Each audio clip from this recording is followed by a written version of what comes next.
enter into his house in spite of him. Leave it to me, I tell you. Don't let it be clear. At any rate, that is in spite of my wishes. All the good that's come of it. Doesn't matter. The more harm done us, the more immortals of him. I understand, God heavens, I understand. I'm taking it into account. I beg, sir, to let it be quite plain that the conscience said I did try in every way to pacify me, to dissuade me for spiting him. Do as she wants. Satisfy her because it is true. I enjoy it immensely, and anyhow, as you can see, the meeker she is, the more she tries to get at his heart, the more distant the aloof does he become. Are we going to begin the second act or not? I'm not going to talk any more now, but I must tell you this. You can't have the whole action take place in the garden. As What? you suggest, it isn't possible What's pie? because he is always shut up alone in his room. And then there's all the part of the 4 days looking boy there which take place indoors. Maybe, on the other hand, you will understand we can't change scenes 3 or 4 times in one act. They used to once. Yes, when the public was up to the level of that child there. It makes the illusion easier. The illusion. For heaven's sake, please don't say illusion. Please don't use that word, which is particularly painful for us. And why, if you please? It's painful, cruel, really cruel, and you ought to understand that. But why? What ought we to say then? The illusion, I tell you so, which we've got to play for the audience. With their acting, The illusion of a reality. I understand, but you perhaps do not understand us. Forgive me.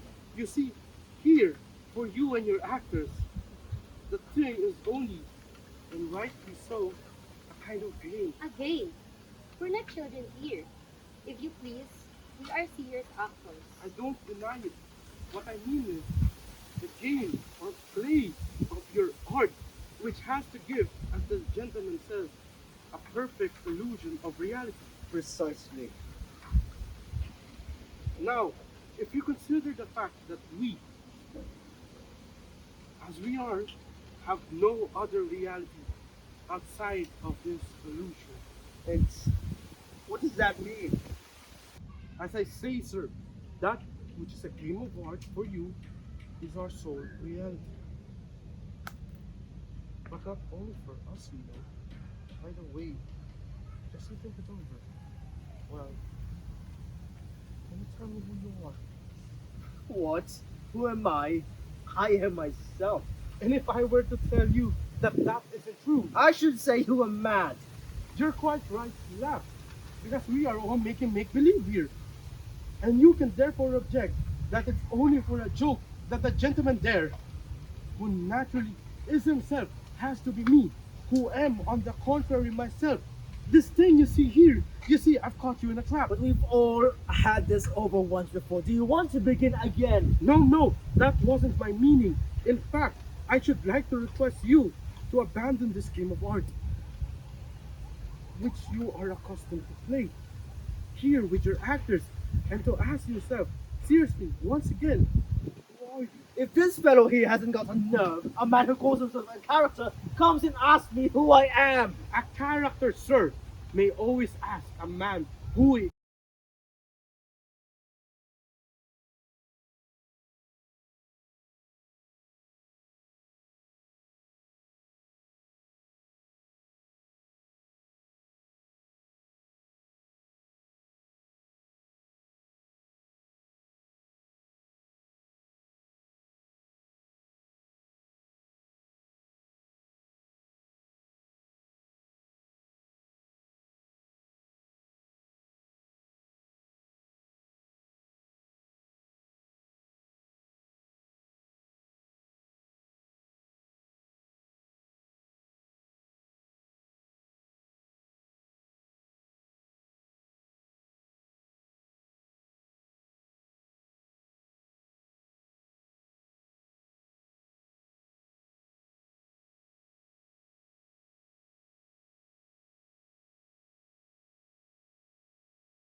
Well, where does all of this take us anyway? Oh, nowhere. It's only to show you that if we have no other reality beyond the illusion, you too must not count overmuch on your own reality. As you feel it today, since like that of yesterday, it may prove an illusion for you tomorrow. Ah, excellent. Then you'll be saying next that you, with this comedy of yours that you brought here to act, are truer and more real than I am. But of course, without a doubt. Ah, really? Why, I thought you understand that from the beginning. More real than I. If your reality can change from one day to another, why Everyone knows it can't change. It's always changing. The same as anyone else's. not? No, sir, not ours. Look here. That is the very difference. Our reality doesn't change. It can't change. It can't be other than what it is because it is already fixed forever. It is terrible. Ours is in a mutable reality, which should make you shudder when you approach us.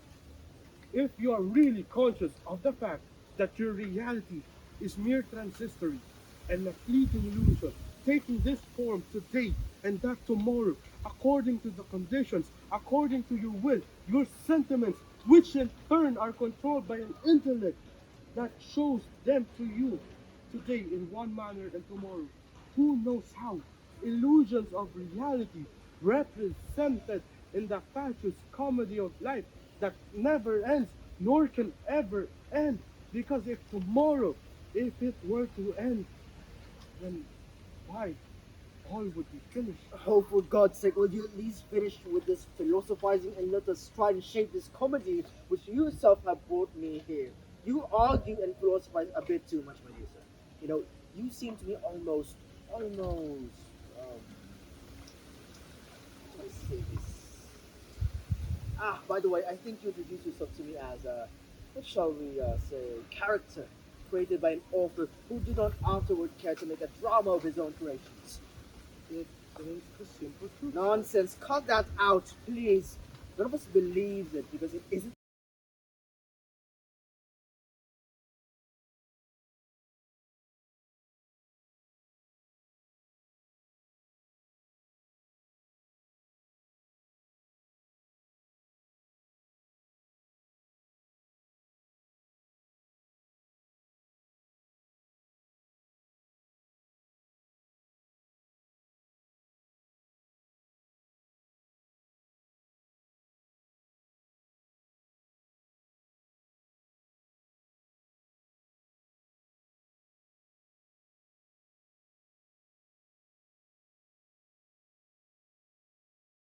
Self blinding seems much more human, but the contrary is really true.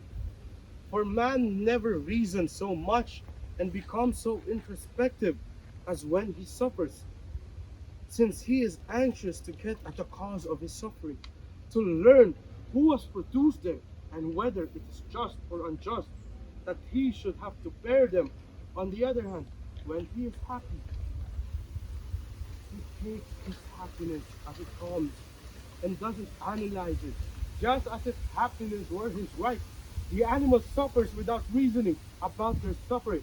But take the case of the man who suffers and begins to reason about it. Oh no, it can't be allowed. Let him suffer like the animal. And then, yet, he is human. Look here. You're off again, philosophizing worse than ever. Because I suffer, sir. I am not philosophizing. I'm crying aloud the reason of my suffering.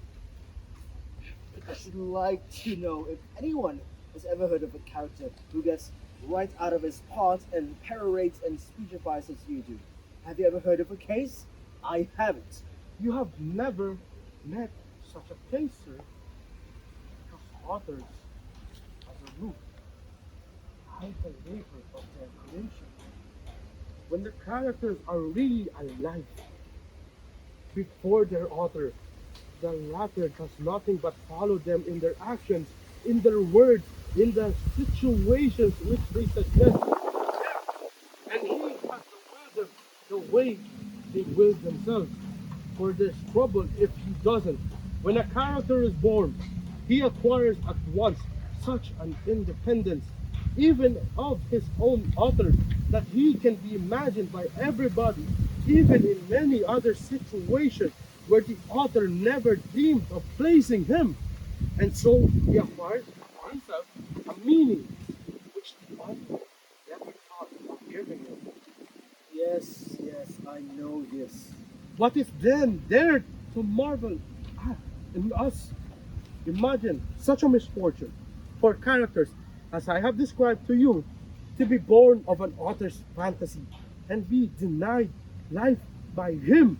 And then answer me this: if these characters, left alive yet without life, weren't right in doing what they did and are doing now, after they have attempted everything in their power to persuade him to give them their stage life, we all tried him in turn. I, she, and she. It's true. I too have thought of that many, many times. When he has been sitting at the writing table, feeling a bit melancholic on the time twilight hour. He would sit in an armchair too lazy to switch on the light, and all the shadows that crept into his room were full of our presence coming to tempt him. Oh, if you would go away, and leave us alone. Mother here, and the son of hers, I wish that child, that boy alone in those shadows. Ah, my life, all what sins were supposed proposed to him, and I tempt him more than any of others. Maybe, but perhaps it was your fault that you refused to give us life, as you were too insistent, too troublesome. Nonsense! Didn't he make me so himself? In my opinion, he abandoned us in a fit of depression of disgust for the ordinary theater as the public knows it and likes it. Exactly what it was, sir. Exactly that. Not at all. Don't believe it for a minute. Listen to me. You'll be doing quite right to modify as you suggest. The excess both of these girls here who wants to do too much, and this young man who wants to do nothing at all. No, nothing.